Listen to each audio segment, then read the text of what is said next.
সর্বভারতীয় সংবাদ মাধ্যম কেকেআরের এক কর্তা জানিয়েছেন, ক্যালিস কেকেআর পরিবারের সঙ্গে দীর্ঘদিন ধরেই যুক্ত। তার অভিজ্ঞতা নাইটদের কাজে লাগতে পারে। আর এক সূত্র অবশ্য বলছে, রাহুল দ্রাবিড়ই মেন্টর পদে প্রথম পছন্দ নাইটদের। তাকে প্রথম প্রস্তাব দেওয়া হবে।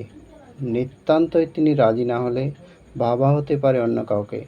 তবে সরকারিভাবে এ নিয়ে কেউই মুখ খুলতে নারাজ। আসসালামু আলাইকুম, ওয়েলকাম মাই চ্যানেল। কেকেআরের দ্রাবিড় নন, মেন্টরের ভূমিকায় গম্ভীরের বদলে প্রাক্তন নাইটকেই পছন্দ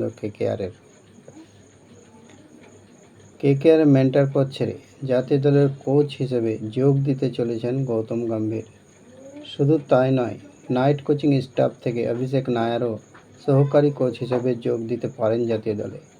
রায়ান টেন জাতীয় দলে নিয়ে যেতে চান গম্ভীর। অর্থাৎ আইপিএলের নতুন মরশুমের আগে একাধিক শূন্যপদ তৈরি হতে চলেছে নাইটদের কোচিং স্টাফ। সূত্রের খবর, কেকেআর মেন্টর পদে টিম ম্যানেজমেন্টের পছন্দ রাহুল দ্রাবিড়কে। তবে রাহুল দ্রাবিড়কে যদি রাজি না করানো যায়, তাহলে বিকল্প হিসেবে ভাবা হচ্ছে এক প্রাক্তন নাইটকে। তিনি আর কেউ নন, তিনি হলেন জ্যাক ক্যালিস।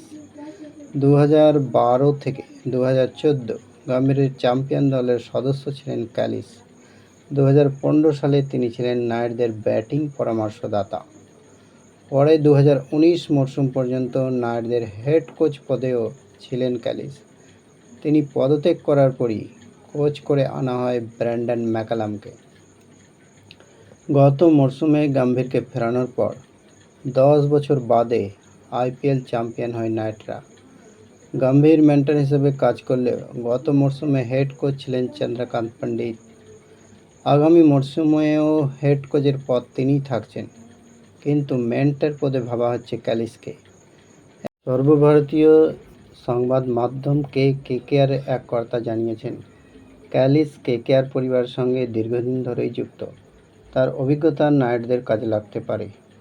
আর এক সূত্র অবশ্য বলছে, রাহুল দ্রাবিড়ই মেন্টর পদে প্রথম পছন্দ নাইটদের। তাকে প্রথম প্রস্তাব দেওয়া হবে। নিতান্তই তিনি রাজি না হলে ভাবা হতে পারে অন্য কাউকে। তবে সরকারিভাবে এ নিয়ে কেউই মুখ খুলতে নারাজ।